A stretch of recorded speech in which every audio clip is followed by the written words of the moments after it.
trabajar donde ya sabemos, en el Calimán clásico. ¿Qué es lo que la gente más loa del Wiccar? Porque Sí. Calimán en su momento fue un hitazo. O sea, todo el mundo tenía Calimán, y cuando se murieron la mayoría de los cómics mexicanos, Calimán continuó. Fíjate que curiosamente platicábamos esto en este momento, cuando veníamos para acá, de que en ese momento era un trabajo más para mí creativo, nada más. Como a la fecha lo es. Jamás imaginé que iba a ser una especie de un clásico de la historieta mexicana, y que yo tuve la oportunidad, junto con el señor Cristóbal Velasco, que no porque él ya no esté en este mundo, se le va a ignorar. Mucha gente menciona así, ok, pero él era el que entintaba, yo soy el que trazaba las figuras y los fondos durante muchísimas de 1000 y pico de episodios, pero resulta que por lo que haya sido, pues pasó el tiempo y ahora me doy cuenta, hoy en este momento hago conciencia de que pues fue una especie de hito en la historieta mexicana, junto a ¿cómo se llama los que venías platicando ahorita? Águila Solitaria, Juan Sin Miedo, de José G. Es que curiosamente cuando estás siendo parte de la historia no te das cuenta que estás siendo parte de la historia. Es un trabajo más. Bob Kane y Bill Finger, cuando estaban haciendo Batman, no sabían lo que iba a hacer. No, es que nunca se sospechaba nada de eso en esas épocas. Hacíamos historietas. Yo vengo de una familia de historietistas que tuve la facilidad de dibujar siempre. Dije, bueno, pues me voy a dedicar a esto. Estudié mi carrera, todo, bla, bla, bla, pero siempre estuve consciente de que había que dibujar. Llego a Calimán, me aviento toda la vida ahí, haciendo otra serie de cosas, y fue estupendo, una experiencia inolvidable, como ya platicamos en la otra entrevista. Fue una cosa maravillosa para mí, que hoy estoy haciendo conciencia. Digo, pues sí, fueron 1000 y pico de episodios. Tuve unos privilegios maravillosos que ya no se le dan a los dibujantes hoy, desgraciadamente. Era otro momento en que los directores estaban conscientes de que tenían que vender un producto al público que mantuviera la atención, no tanto tecnicismo como ahora. Pues no, mira, es que a mí me gusta que, por ejemplo, aquí pongamos por caso, que Calimán, una cosa que no funcionó, que hicieras aquí a Calimán, aquí así me lo pusieras aquí, pero no me gusta como me lo pones así. No, eran frescos, decían, crea. O sea, que no te ponga la estructura, que crees. Sí. ¿Ya ves, Miguel? ¿Ya ves? Pero aquí hay que fluir. Aquí hay que fluir, pero el árbol tiene que llevar estructura. Sí. Aquí está bien, aquí sí está bien. Romper las cadenas. Ni más ni menos. En los años 60 que tuve la oportunidad de vivir, que fueron maravillosos, fue el destrampe total en muchos aspectos, en el buen sentido de la palabra. Teníamos ciertas doctrinas o ciertas enseñanzas del hinduismo, del budismo y todo eso, que se nos metía mucho, que no sé, que el pensamiento, que la razón y todo lo demás, que el espíritu que fluye, que estamos levitando, que estamos haciendo todo esto se plasmó en Calimán. Y es lo que le gustaba a la gente, porque estábamos todos en esas doctrinas. Hoy nadie sabe de qué estamos hablando. Yo soy una persona que creo que estoy fuera, ya me siento de repente, digo, ay, ¿dónde estoy? Que ya no encajo aquí. Porque si me pongo a hablar de cosas que las doctrinas y que los pensamientos filosóficos, todas esas filosofías orientales que eran maravillosas, lo metimos en Calimán y en algunas otras historietas, los argumentistas. Sí, yo eso funcionó mucho. Carmatrón también tiene mucho de eso. También, sí, con el señor Oscar Loyo, sí. Tengo el gusto de conocerlo al señor. Es una de las personas que se preocupa, creo que hasta la fecha no tengo mucho contacto con él, pero es una de las personas que se preocupa por transmitir todavía un poco de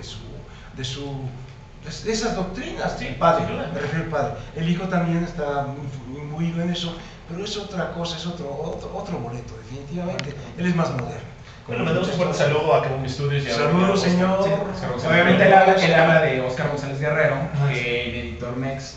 Fundó, creó el personaje de Melinda Linda al lado de José Cabezas. Sorry, Los Invencibles, hicieron las historietitas de Capulina, o el Capulinita. Y bueno, René del Valle, además nos gustaría que nos platicaras un poco más, además de Calimán, un tiempo también estuvo trabajando en esta historieta industrial, de la que también nos gustaría que José Chimal, si nos permiten presentarlo. Él es el argumentista. Comentábamos hace rato, cuando veníamos para acá, siempre le damos el crédito sobre todo en el cómic, se le da mucho el crédito al dibujante, pero nos olvidamos a veces del argumentista. Sí, siempre. Es importantísimo. Chécate toda la historia de Image Comics. Le dieron tanta importancia a los dibujantes que creyeron que podían escribir. Y no necesariamente toda la gente que tiene una habilidad tiene la otra. A veces sí, a veces no. John Byrne, Alan Davis, grandes escritores, también grandes dibujantes, pero no necesariamente. Y más que nada en el caso de Rob Liefeld, ahí lo podemos ver perfectamente. Varios. Y de hecho esos cómics que traigo de Todd McFarlane fueron escritos y dibujados por él. Ya platicarás al rato de eso. Muy buenos, pero hablemos con alguien que sabe escribir. A ver, como José Chimal. Bueno, pues antes que nada, pues el agradecimiento a José Miguel por habernos invitado. Y está, a Carlos Joy, que él fue el que nos invitó. Claro. Bueno, más o menos. Pues, y yo dije, ven, pero es que José Miguel, está bien, yo manda. Adelante.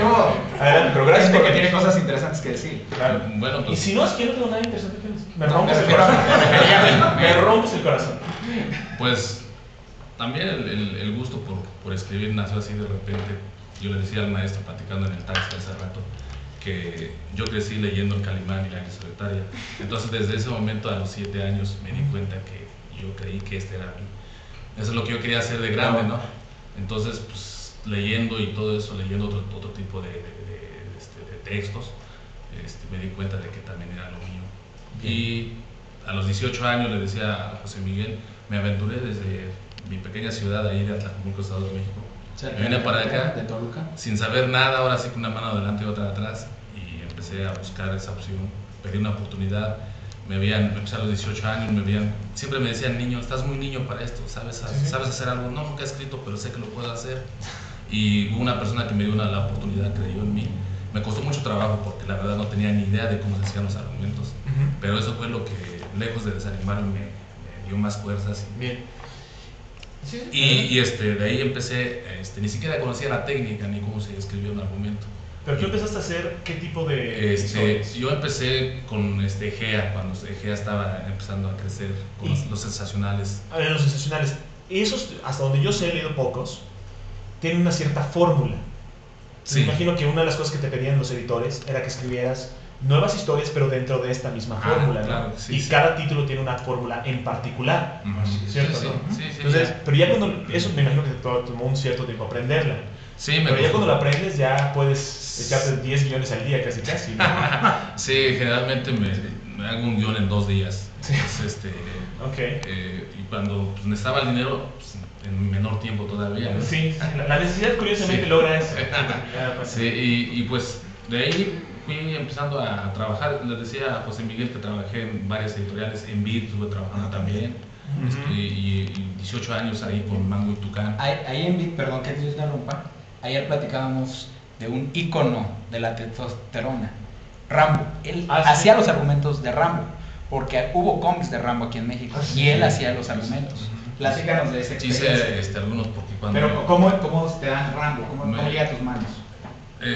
Cuando yo vi Rambo fue un antes y un después. Yo vi Rambo, la película. Buenísima la primera. Bueno, la primera sí estuvo excelente. Yo tenía 13 años, me cambió la vida totalmente. Casi salí del cine llorando porque para mí se me hizo un personaje muy...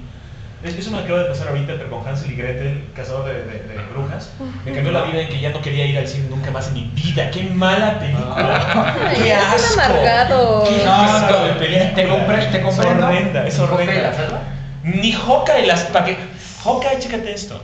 Es diabético y tiene que tomar insulina. En esa época. Ese es el top. Es una partecita, porque resulta que él... Oye, no Hansel, estás de spoiler. lo hicieron comer, la bruja lo hizo comer muchos dulces y se volvió diabético. Pero estamos hablando de cuántos, antes de la era victoriana, estamos hablando de siglos atrás. No existía la insulina. En realidad los cuentos están ubicados en un mundo paralelo también. Tampoco existen No. las casas de caramelo, por Exacto, Dios. no es la historia propiamente. Ay. Es una tierra paralela, pero todo es fantasía. Y lo mejor de todo es que se tiene que inyectar 2 veces, muy evidentemente, la insulina. Y después desaparece la idea de la insulina por horas y horas y horas y horas de la película. Y después, en el momento que está a punto de matar a la bruja mala, ¡oh! Le empieza a dar un shock de diabético. Suele pasar. Mala película. Pero obviamente Carla la disfrutó Mira, eternamente. entiendo perfectamente tu Pero no hablemos de eso, ¿no? Exacto, y entiendo tu paralelismo porque a mí me pasó. Cuando ya viene la película de Los Miserables, cuando surgió el musical de Los Miserables, amé los musicales. Sí. Pero ahora que volvieron a estrenar Mary Poppins, me acordé por qué no me gustaban tanto los musicales. Pero como dices, no hablemos de eso, hablemos cómo llega Rambo a tus manos.